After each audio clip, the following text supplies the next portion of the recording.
Good morning, students. Today we are going to start up with chapter number 7, Dissolution of Partnership.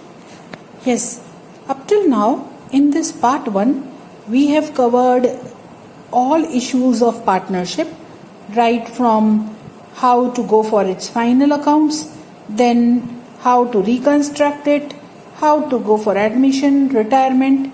Now this is the last stage for partnership form, that is dissolution. General knowledge every one of you have. Dissolve means to come to an end of existence. Let us have a detailed information about it. Okay.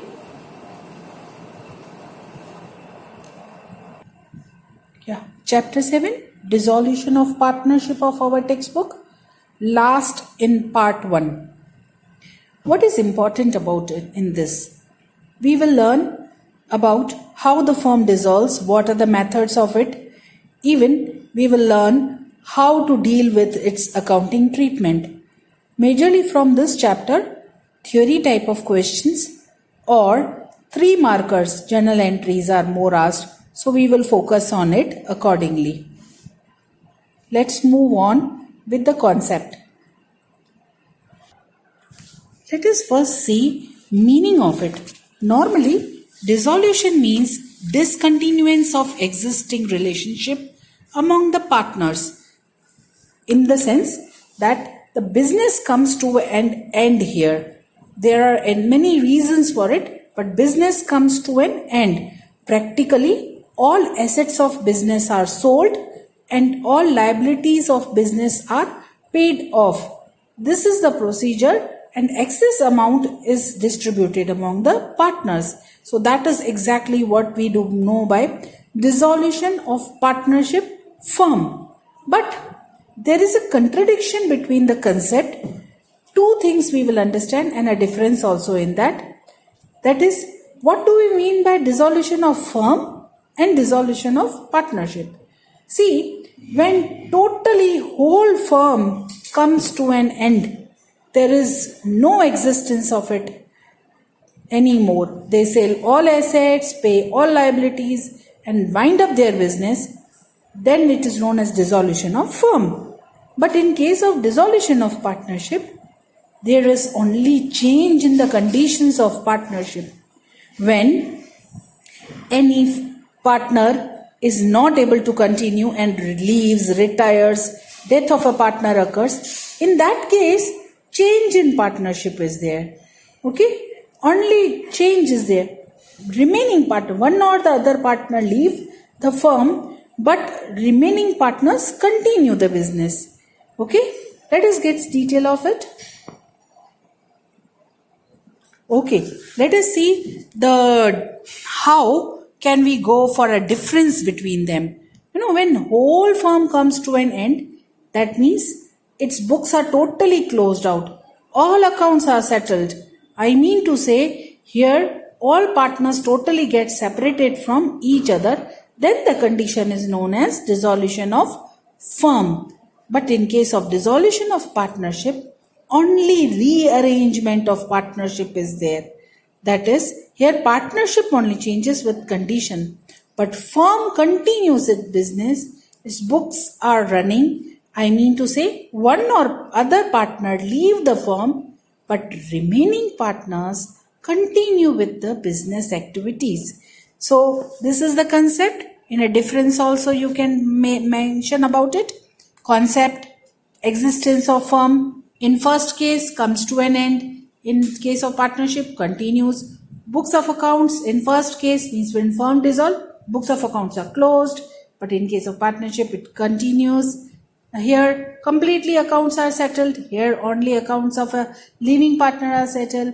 Here interference of course where is required in case of firm dissolution. In case of partnership dissolution, interference of court is not required. In this way you can have many differences, at least minimum 2 to 3 differences you must know. Okay, let us move on with the next concept. Here, let me clarify this very nicely. In case of dissolution of partnership, that means when business is not closed down, only one or the other partner retirement, death, insolvency occurs. Okay, other partners continue the business activity. This is known as dissolution of partnership. Okay, old partnership comes to an end and new partnership comes to an agreement comes to an force. Okay, I mean to say here remaining partners continue business with new terms. So agreement old which is there comes to an end and new agreement comes to an force. This is known as dissolution of partnership only. Okay. After knowing about the concept of dissolution of partnership and dissolution of partnership firm, let us understand very important concept, second one, that is methods of dissolution of firm. As per Indian Partnership Act 1932, two methods for dissolution of partnership firm are there. One, normal dissolution or dissolution without interference of court, and another one, dissolution by the order of court. So in this way, we will understand both of them in detail. Okay. First method, normal dissolution or with the interference, without the interference of court. This first point we are doing now by agreement. Here, when all partners have agreed to dissolve the firm, okay, it can be done. Contract है और कभी भी partners dissolve कर सकते हैं. Second condition, dissolution as per contract or as per achievement. Here this is voluntary. Okay, by agreement क्या सब जने ready हैं. मैं भी चाहती हूँ A, B, C, 3 are there. All of them want to dissolve. So it is a voluntary. Agree with their all agree to this. Then next, dissolution as per contract. If it was they had framed a firm with some aim and that target is achieved, then of course dissolution can be done. Next, dissolution as per act. See, act says, Partnership Act 1932 says that when all partners of the firm become insolvent except one, what I am trying to tell you, all partners become insolvent.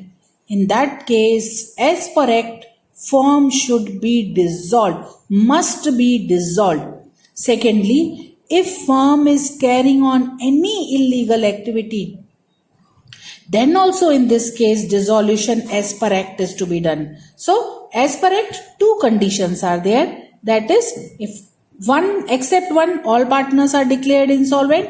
Secondly, if any illegal activity is continued by firm. Let's move on to the third condition. Dissolution on happening of certain contingencies. See, here sometimes what happened that if there is a term, for fixed term that contract is signed and that term is expiring, एक महीने के एक साल के लिए suppose एक project लिया है और एक साल कंप्लीट हो रहा है, in that case dissolution can be done. Even if a aim was there, certain aim to complete this project, and if that project is complete on happening of this contingencies, dissolution of firm is possible normally. Last but not the least, by notice. Sometimes what happen in partnership firm, partners willingly, if due to his any reason, he doesn't want to continue with the firm's activities, he want to leave the firm, then by giving notice, legal notice through court, he can dissolve. Okay, he can get separated. वो खुद separate हो सकता है firm की. So dissolution by notice is also a normal procedure for dissolution where interference of court is not required. Now we will go for second one. Okay, second condition where dissolution by the court is done. Second condition. Let us go for it after this. Once again, I am trying to tell you normal dissolution or dissolution without interference of court. We have completed first method. Now we are going for second method. Okay, let us go for second method. Now, dissolution by the court. Yes, second, this is our second method. most repeatedly asked theory question in board exams also. Keep in mind, whenever it is a 3 marker, all points you must write. If it is a 1 marker, at least 2 points you will write. So let's go for it. Here, first point is when partner becomes of unsound mind. Okay, second is very simple points these are. When a partner becomes permanently incapable of performing his duties, then also court can interfere. When a partner undertakes misconduct against the partnership firm, कुछ illegal activity करता है, when a partner willfully and persistently breaches the partnership agreement, जो agreement में norms है उसको violate करता है, when a partner transfer his whole share or interest in the partnership to the third party, he cannot do that without the consent of other partners. But if he does, then court can interfere for his matter to leave. When a firm consistently is making losses and recovery of this loss becomes irrecoverable, ये जरूर ध्यान रखना कि firm continuously loss कर रही है और वो bounce back नहीं कर रही है, it is not able to recover the losses. In that case also dissolution has to be done. Any other reason? Yeah, finally 7th point, any other reason for the court can just find out suitable on request of a partners. So that this is very important theoretical point. Simple: unsound mind, permanently incapable, misconduct, breaches concept, transfer share, firms incurring losses, like this. These punch points you are supposed to keep in mind. Let's move on to another important concept. Concept is that legal provisions for accounting settlement of dissolution. These are all legal provisions. One by one we will do. I am taking first one now. Okay. First one is about losses. Second one is about liability. Third one is about partner's loan. Then wife ka loan. Then realization. So on. Pehla mein first point we are taking first. For losses of firm, what are the legal provisions as per Partnership Act 1932? Okay, first, if losses are there, then first they are to be written off from profit of the firm. This is not written, W wala aega written, some mistake. Losses are to be written off against the profit of the firm. जितने profits है उसके आगे minus करेंगे. But if profits are not sufficient, then it will be met from the capital of the firm. If profits are not sufficient, then we will use partners' capital to write off such losses. Now, if capital is also not sufficient, इतना ज़्यादा firm को loss हो गया, then all partners would distribute the loss in their PL sharing ratio or pay from their personal assets as per the need. Please see to it that these are the rules. First we will try to recover from our profits. Profit कम हो जाते हैं तो then partners capital will be utilized for it. But if capital is also short, they will bear in PL proportion. In the case partners doesn't have capacity to pay in immediate, then they will have to use their personal assets, because it is very well known that partners liability is always unlimited on those grounds. तो loss के लिए 3 points आती हैं. 3 marker, very important question, many times asked in board exams as a theoretical question, so pay attention on it. Okay, let us go for one more concept. Okay, one more legal provision, liabilities of firm and personal liability of partner. In this case, Partnership Act 1932 says, since the liability of partners is unlimited, so after making the payment of personal liability from personal assets, surplus can be used to pay the liability of the firm. Very important thing to keep in mind, that liabilities of firm and can be paid by personal liability for this. See, if partners liability of partners is unlimited, so after making personal liability payment, if as personal assets is surplus, they can be used to pay the liability of the firm. This is clarified in Partnership Act 1932. Please, all of you, keep these things in mind to reply for 1 marker. Okay, let's move on. Yeah, interesting. Partner's loan to the firm. See, at the time of dissolution, first of all, dissolution expenses are paid. Government की charge है ना इसके लिए. And then liabilities of firm are to be paid outside, third party. Then if any surplus is left out, then loan of partner is redeemed or paid. But if amount is insufficient, then the loan of partners, एक से ज़्यादा partners होते हैं, तो in that case, this loan amount of partners is redeemed in proportion of loan. ठीक है? So this you have to keep in mind that after making all payments, that is dissolution expenses as well as liabilities of firm, whatever surplus is left, first from that loan of partner is paid. But if more than one partner's loan is there and amount is insufficient, sufficient है तो 100% pay कर देंगे. But if loan is insufficient, then loan is to be redeemed in the proportion of loan among the partners. This we have to keep in mind. Let us go to one more interesting concept ahead, or legal provision. Number 4.